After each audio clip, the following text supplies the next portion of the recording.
പിതാവിൻ്റെയും പുത്രൻ്റെയും പരിശുദ്ധാത്മാവിൻ്റെയും നാമത്തിൽ ആമേൻ. എൻ്റെ പ്രിയപ്പെട്ടവരെ, ഇന്ന് ജൂലൈ മാസം 26-ാം തീയതി ഞായറാഴ്ച. അമ്മേ പരിശുദ്ധ അമ്മേ, അമ്മേ പരിശുദ്ധമേ, ദൈവമാതാവേ, കൃപാസനത്തിലൂടെ ഞങ്ങൾക്കും ഞങ്ങളുടെ ദേശത്തിനും അമ്മ മധ്യസ്ഥം തേടി തന്ന എല്ലാ അനുഗ്രഹങ്ങൾക്കും കൃപകൾക്കും ഞങ്ങളിപ്പോൾ ഹൃദയം നിറഞ്ഞ നന്ദി പറയുന്നു. അമ്മേ പരിശുദ്ധമേ, ദൈവമാതാവേ, 2004 ഡിസംബർ 7-ാം തീയതി ഉച്ചകഴിഞ്ഞ് 2:30 കൃപാസനത്തിൽ സംഭവിച്ച അമ്മയുടെ പ്രത്യക്ഷപ്പെടലിനെ കുറിച്ച് തിരുസഭയ്ക്ക് സമർപ്പിച്ചിരിക്കുന്ന പഠനരേഖകളുടെ മേൽ സഭാത്മകമായ പഠനം ആരംഭിക്കുവാൻ ഞങ്ങൾ പ്രാർത്ഥിക്കുന്നു. അമ്മേ പരിശുദ്ധമേ, ഭൂസ്വർലോകങ്ങളുടെ രാജ്ഞിയായ അങ്ങേയ്ക്ക് ഭൗമസംരക്ഷണത്തിനായി പ്രപഞ്ചപ്രകൃതിയെ തന്നെ തിരുസഭ പ്രതിഷ്ഠിക്കുവാൻ ഈ പ്രത്യക്ഷീകരണം വഴി ഇടയാക്കണമേ. പരിശുദ്ധമേ, ജപമാല മാതാവേ, സകല കൃപാസനം പ്രാർത്ഥനയോടും ചേർത്ത് ഞങ്ങളിപ്പോൾ പ്രാർത്ഥിക്കുന്ന ഈ കുടുംബത്തിന്റെ പ്രത്യേക നിയോഗം പറ മക്കളെ.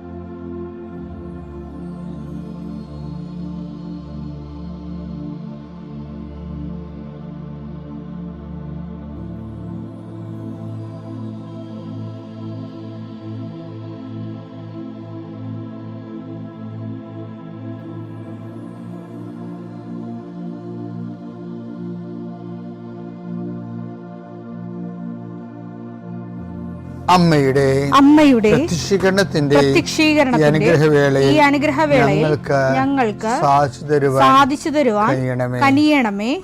ആമേൻ. വിശ്വാസ പ്രമാണം. സർവശക്തനായ പിതാവും ആകാശത്തിന്റെയും ഭൂമിയുടെയും സൃഷ്ടാവുമായ ദൈവത്തിൽ ഞാൻ വിശ്വസിക്കുന്നു. അവിടുത്തെ ഏകപുത്രനും ഞങ്ങളുടെ കർത്താവുമായ ഈശോമിശിഹായിലും ഞാൻ വിശ്വസിക്കുന്നു.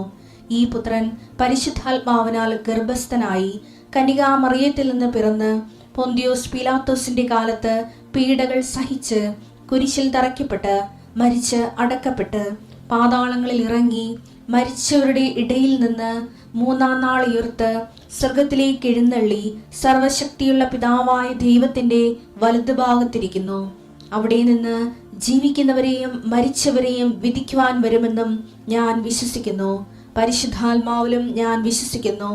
വിശുദ്ധ കത്തോലിക്കാ സഭയിലും പുണ്യവാന്മാരുടെ ഐക്യത്തിലും പാപങ്ങളുടെ മോചനത്തിലും ശരീരത്തിന്റെ ഉയർപ്പിലും നിത്യമായ ജീവിതത്തിലും ഞാൻ വിശ്വസിക്കുന്നു. ആമേൻ. സ്വർഗ്ഗസ്ഥനായ ഞങ്ങളുടെ പിതാവേ, അങ്ങയുടെ നാമം പൂജിതമാകണമേ. അങ്ങയുടെ രാജ്യം വരണമേ. അങ്ങയുടെ തിരുമനസ് സ്വർഗത്തിലെ പോലെ ഭൂമിയിലും ആകണമേ. അന്നു വേണ്ടുന്ന ആഹാരം ഇന്ന് ഞങ്ങൾക്ക് തരണമേ.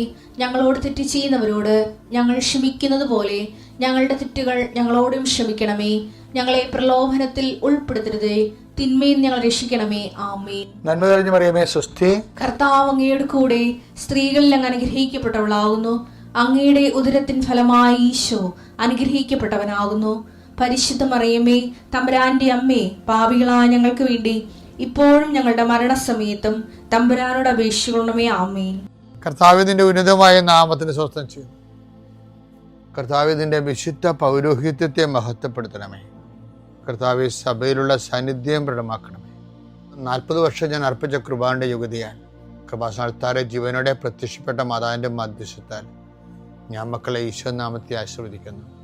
കർത്താവെ, ജോലിയില്ലാത്തവര്, വീടില്ലാത്തവര്, ജീവിതത്തിൽ കലഹങ്ങളും പിന്നതുകൊണ്ട് പിരിഞ്ഞു താമസിക്കുന്ന ജീവിത പങ്കാളികളെ, കുഞ്ഞുങ്ങളുടെ തെറ്റായ അവസ്ഥകൾ കണ്ട് വിഷമിക്കുന്ന മാതാപിതാക്കന്മാരെ, ശാരീരികമായ രോഗങ്ങളെ അവസരപ്പെടുന്നതും രോഗം ആകുന്നതിന് സമയമെടുക്കുന്നില്ല എന്ന് ഓർത്ത് ഉത്കണ്ഠപ്പെടുന്നവരെയും സമർപ്പിച്ച് പ്രാർത്ഥിക്കുന്നു. ഇന്ന് യാത്ര ചെയ്യുന്നവരെ, ഇന്നത്തെ യാത്രയ്ക്ക് വേണ്ടി വിവിധമായ ഒരുക്കിയിരിക്കുന്ന ലക്ഷ്യങ്ങൾ, കണ്ടുമുട്ടുന്ന വ്യക്തികൾ, സംസാരിക്കുന്ന സംഭാഷണങ്ങൾ, എഴുതുന്ന രേഖകൾ, ഒപ്പിടുന്ന ഡോക്യുമെൻറ്റുകൾ,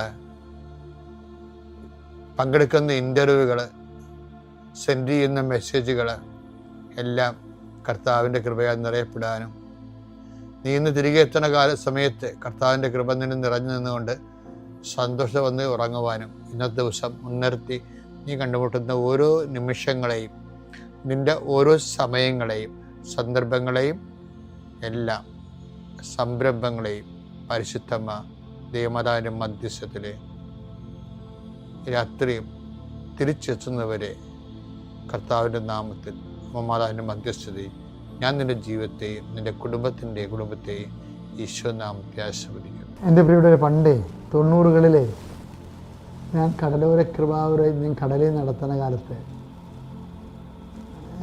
ശക്തിധരൻ എന്ന് പറഞ്ഞ എനിക്കൊരു ഫ്രണ്ടുണ്ടായിരുന്നു. അദ്ദേഹം അന്നത്തെ മംഗളം പത്രത്തിൻ്റെ ആലപ്പുഴയുടെ ചീഫായിരുന്നു. അപ്പോൾ അദ്ദേഹം ഇടയ്ക്കൊക്കെ ഞങ്ങളെ ഒരുമിച്ച് കൂടുകയും സംസാരിക്കുകയും ചെയ്യും.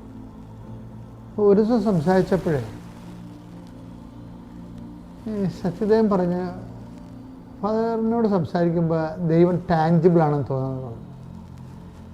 അപ്പോൾ ഞാൻ അന്ന് 90കളിലാണ്, 90ൻ്റെ ആദ്യ ഭാഗങ്ങൾ, 92, 91 കാലഘട്ടത്തിലാണ്. അതിനുശേഷം അദ്ദേഹം പോയി കഴിഞ്ഞിട്ട് ഞാൻ അതിനെക്കുറിച്ച് ചിന്തിക്കുമായിരുന്നു.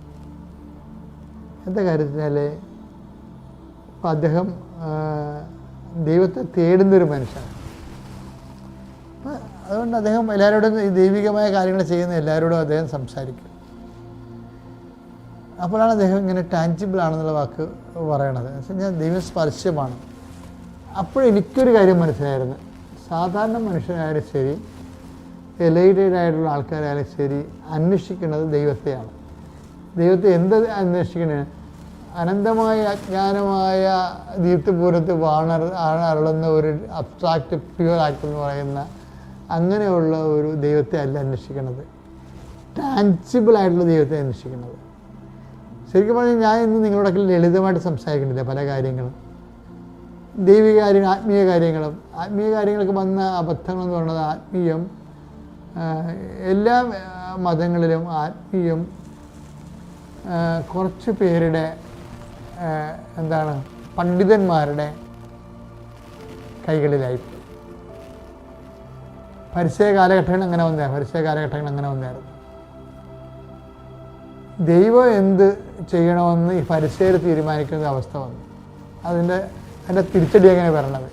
ദൈവത്തോട് അടുക്കാൻ വേണ്ടി മനുഷ്യൻ ചെയ്യുന്നത് എന്ത് ശരിയാണ്, എന്ത് തെറ്റാണെന്ന് വേറൊരു ഭാഗം, അത് ഒരു മനുഷ്യരാണേ.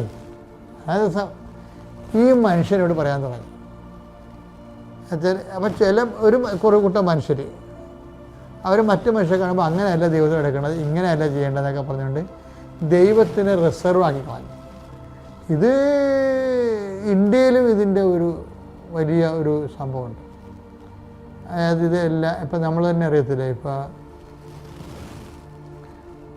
ദൈവത്തിനെ അനുഭവിക്കുന്നതിന് വേണ്ടി അവർ ആത്മീയത സങ്കീർണമാക്കി കളയും. ആത്മീയ സങ്കീർണമാക്കുമ്പോൾ എന്ത് പറ്റുമെന്നറിയാം? ഗുരുക്കൾ മസ്റ്റാവും. ശിഷ്യന്മാർ അടിമകളാകും. അപ്പോൾ അടിമകളെ സൃഷ്ടിക്കുന്ന ഒരു ഗുരുത്വ കേന്ദ്രം വരികയും ഇനി നമ്മൾ ഭക്തരെ ഭിക്ഷാന്തഹികളായിട്ട് നിൽക്കുകയും അവർ ക്യൂ നിന്ന് അനുഗ്രഹങ്ങൾ വാങ്ങിക്കുകയും ചെയ്യും. അതുകൊണ്ടാണ് ഞാൻ പലപ്പോഴും ശ്രദ്ധിക്കേണ്ടത്, ഞാൻ എപ്പോഴും ശ്രദ്ധിക്കുന്നത്, നിങ്ങൾ ശ്രദ്ധിക്കണം. ഇപ്പോൾ ചില ആൾക്കാർ എന്നെ ആൾദൈവമായിട്ട് കാണും. ആൾദൈവം വെച്ചാൽ അറിവില്ലാത്തവർ. ചില ആൾക്കാർ അച്ഛൻ്റെ തന്നെ അനുഗ്രഹം മുഴുവൻ ഇരിക്കണമെന്ന് വിചാരിച്ചുകൊണ്ട് അച്ഛനെ കാണണമെന്ന് നടക്കും. അപ്പോൾ അച്ഛൻ അറിയാതെ ഒരു വിഗ്രഹമായിട്ട് മാറുകയാണ്. അങ്ങനെ കൃപാസനത്തിൽ എന്താ ചെയ്തിരിക്കുന്നത് വെച്ച് കഴിഞ്ഞാൽ, കൃപാസനത്തിൽ ഈ ഉടമ്പടി എടുത്തതിന് ശേഷം ദൈവത്തിൻ്റെ മാർഗങ്ങൾ സത്യസന്ധമായിട്ട് ഉടമ്പടി എടുക്കുന്ന അച്ഛനെ കാണുന്ന മുമ്പ് തന്നെ ദൈവത്തെ കണ്ടു കഴിഞ്ഞിരിക്കും. ഇനി ദൈവത്തെ കണ്ടു കഴിഞ്ഞവർ പിന്നെ അച്ഛനെ കാണത്തില്ല. ഇതുമാത്രം ആൾക്കാരാണ്. ഞങ്ങൾക്ക് 6 കൊല്ലമായിട്ട് ഉടമ്പടി, 7 കൊല്ലം ഉടമ്പടി എടുക്കും. ഒരിക്കൽ പോലും എന്നെ കണ്ടില്ല. അവർ മാനേജർ വഹിക്കും, ഇപ്പം 7 കൊല്ലം ആയല്ലേ ഇപ്പം ഉടമ്പടി, അച്ഛനെ കാണണോ? വേണ്ട. എന്താ കാര്യം? അങ്ങനെ വേണ്ടെന്ന് പറയാൻ കാര്യം, അവരുടെ ഉടമ്പടിയിൽ കറക്റ്റായിട്ട് ദൈവമായിട്ട് കമ്മ്യൂണിക്കബിളാണ്.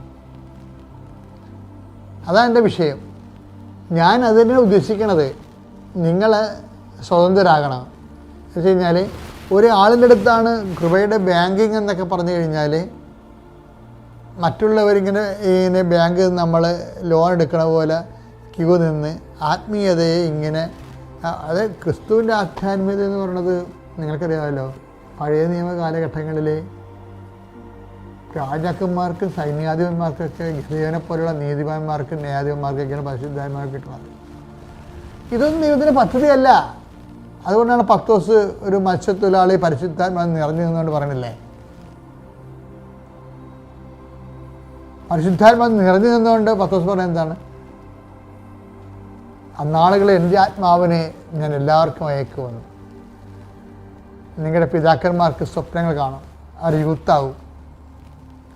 നിങ്ങളുടെ യുവാക്കന്മാരെ ദർശനങ്ങളുണ്ടാകും, അവർക്ക് പക്വത പ്രാപിക്കും, പരിശുദ്ധാത്മാവ് വരുമ്പോൾ ഉണ്ടാകുന്നത്.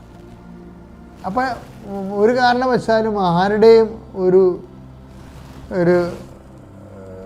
കെയർ ഓഫിൽ അറിയപ്പെടാൻ, അതുകൊണ്ടാണ് പൗലോസ് പറയുന്നത് ഞങ്ങൾ അല്പോളുടെ ആൾക്കാരാണ്. അങ്ങനെ പറഞ്ഞാൽ വചനം എടുത്തേ 1 കൊരിന്തോസ് 1:12. ആ 1 കൊരിന്തോസ് 1:12 സ്റ്റൈൽ നോക്കിയേ. ഞാൻ പൗലോസിന്റേതാണ്, ഞാൻ പൗലോസിന്റേതാണ്, ഞാൻ അപ്പോളോസിന്റേതാണ്, ഞാൻ കേപ്പായുടേതാണ്, ഞാൻ ക്രിസ്തുവിന്റേതാണ് എന്നിങ്ങനെ നിങ്ങൾ ഓരോരുത്തരും പറയുന്നതിനെയാണ് ഞാൻ ഉദ്ദേശിക്കുന്നത്. ക്രിസ്തു വിഭജിക്കപ്പെട്ടിരിക്കുന്നു. അതാണ് വിഷയം. നിങ്ങൾ ഏതെങ്കിലും ഒരു ബ്രാൻഡിൽ പോയാൽ ക്രിസ്തു വിഭജിക്കപ്പെടും. അതായത് നമ്മളിപ്പോൾ ഉടമ്പടിയിൽ തന്നെ നമ്മൾ ഉദ്ദേശിക്കുന്നത് എന്താണ്? നിങ്ങൾ ക്രിസ്തുവുമായി ഉടമ്പടിയിലാണെങ്കിൽ അത് ആ വഴിക്ക് തുറന്നു പോയാൽ ആലപ്പുഴ ഒരു ടൈം കഴിഞ്ഞാൽ പിന്നെ ആലപ്പുഴ ഞങ്ങൾ തുടക്കക്കാരായിട്ട് ഞങ്ങൾ ഫോർമാറ്റ് ചെയ്യണത്. പിന്നെ ഏറ്റവും ഞാൻ ആൾക്കാരെ കാണുന്നത് ക്യാൻസർ പേഷ്യൻറ്റ്, പിന്നെ ജപ്തി നടപടിയിലല്ല, തകർന്നിരിക്കുന്ന ആൾക്കാരെ ഞാൻ കാണത്തുള്ളൂ. തകർന്നിരിക്കുന്ന ആൾക്കാരെ. കാര്യം അവരോട് നമ്മൾ ഇത് പറയേണ്ടതല്ല. അവർക്ക് ആ തകർച്ചയെന്ന് അവരെ രക്ഷപ്പെടുത്തുകയാണ് ആദ്യം. അതുകൊണ്ട് എല്ലാ എല്ലാവിധ കാര്യം അത് എന്താ അങ്ങനെ വരാൻ കാര്യത്തില്ലേ, ഞാൻ 90കളിൽ ശുശ്രൂഷയ്ക്ക് വരുമ്പോഴേ എനിക്ക് കിട്ടിയൊരു വചനം എന്താ അറിയാമോ? Help those who are all kind of troubles. വായിച്ചേ 2 കൊരിന്തോസ് 1:4. ദൈവം ഞങ്ങൾക്ക് നൽകുന്ന സാന്ത്വനത്താൽ ഓരോ തരത്തിലുള്ള വ്യതകൾ അനുഭവിക്കുന്നവരെ ആശ്വസിപ്പിക്കാൻ ഞങ്ങൾ ശക്തരാകേണ്ടതിന് ഞങ്ങൾ ദൈവത്തിൽ നിന്ന് അനുഭവിക്കുന്ന അതേ ആശ്വാസം തന്നെ അവരും അനുഭവിക്കേണ്ടതിനും അവിടുന്ന് ഞങ്ങളെ എല്ലാ ക്ലേശങ്ങളിലും സമാശ്വസിപ്പിക്കുന്നു. അപ്പം ഞങ്ങൾ ദൈവത്തിൽ നിന്ന് ലഭിക്കുന്ന ആശ്വാസം അപ്പം ദൈവം ഉദ്ദേശിക്കുന്നുണ്ട്. ക്ലേശങ്ങളിരിക്കുന്നവരെ ആശ്വസിപ്പിക്കണമെന്ന് ദൈവം ഉദ്ദേശിക്കുന്നുണ്ട്. അതുകൊണ്ട് തന്നെ ആ ജോലിയാണ് കൃപാസനത്തിൽ നടക്കേണ്ടത്. ക്ലേശങ്ങൾ ഹെൽപ്പ് ചെയ്യണം. Help those who are all kind of troubles. പലതരത്തിലുള്ള ഒരു തരമല്ലല്ലോ. ആൾക്കാർക്ക് പണ്ട് ധ്യാന കേന്ദ്രങ്ങളിലൊക്കെ മദ്യപാനം മാറാൻ പോകണമെന്നല്ല പറയണം. അങ്ങനെയല്ല, ഓൾ കൈൻഡ് ഓഫ് ട്രബിൾസ്. എന്തെല്ലാം തരം ട്രബിൾസാണ് ആൾക്കാർക്കുള്ളത്. അവരുടെ ജീവിത മേഖലയിലുള്ള എല്ലാ ട്രബിൾസും. ഉടമ്പടിയുടെ ഉദ്ദേശം തന്നെ അതാണ്. ഈ വചനമാണ്. എന്താണ്? എല്ലാ തരത്തിലും ക്ലേശം അനുഭവിക്കുന്നവരെ പരിശുദ്ധ അമ്മ പ്രത്യക്ഷീകരണത്തിൻ്റെ സാക്ഷികളാക്കിക്കൊണ്ട് അവരെ ആശ്വസിപ്പിക്കുന്നുണ്ട്. അതിനെ ഫെസിലിറ്റേറ്റ് ചെയ്ത് കൊടുക്കുക, സൗകര്യപ്പെടുത്തി കൊടുക്കുക, അതിനെ ബോധവൽക്കരിക്കുക, അതിനുള്ള ക്ലാസ്സുകൾ കൊടുക്കുക, അതിനുവേണ്ട ചിട്ടയായ ആധ്യാത്മിക ജീവിതത്തിന് വേണ്ടി അവരെ ബൂസ്റ്റ് ചെയ്യുക. അതൊക്കെ കൃപാസനത്തിൻ്റെ ശുശ്രൂഷ എന്ന് പറയണത്. അപ്പോൾ ഇതിൻ്റെ കൂട്ടുവേലക്കാരാകാൻ ആഗ്രഹിക്കുന്നവർ, ദൈവവിളിയോടുകൂടി ഇതിൽ ശുശ്രൂഷിക്കാൻ ആഗ്രഹിക്കുന്നവർക്കുണ്ടെങ്കിൽ തീർച്ചയായിട്ടും അച്ഛനെ കോൺടാക്റ്റ് ചെയ്യാം. അത് തീർച്ചയായിട്ടും നിങ്ങൾക്ക് ആ ദൈവവിളി ഉണ്ടെന്നുണ്ടെങ്കിൽ അത് ഏത് രീതി പരിപോഷിപ്പിക്കപ്പെടാവുന്നതിനെക്കുറിച്ച് ഒരു കൗൺസിലൂടെ നമുക്കത് പരിഹരിക്കാൻ. അതായത് എനിക്ക് എപ്പോഴും ഇഷ്ടമെന്ന് പറയണത്, ആയിരക്കണക്കിന് പ്രേക്ഷിത ലോകം മുഴുവനും കൃപാസനത്തിനുണ്ട്. അവർ അച്ഛന്മാരെ സൃഷ്ടിച്ച് ചെയ്യുന്നതിനേക്കാൾ മനോഹരമായി വെയിലും മഴയും കണ്ട് ഷാപ്പിലും ബാറിലും വരെ പോയി കൃപാസനം പത്രം കൊടുക്കുന്നുണ്ട്. മനസ്സിലായി? അതിൽ അതവരുടെ അങ്ങനെയുള്ള അച്ചിട്ട് അഭിഷേകമുള്ള ആൾക്കാരെയാണ് ഞാൻ കൂടുതലായിട്ട്. അപ്പോൾ ആ രീതിയിൽ പ്രവർത്തിക്കാൻ താല്പര്യമുള്ളവർ അച്ഛനെ കോൺടാക്റ്റ് ചെയ്യാവുന്നതാണ്. പിതാവിൻ്റെയും പുത്രൻ്റെയും പരിശുദ്ധാത്മാവിൻ്റെ നാമം.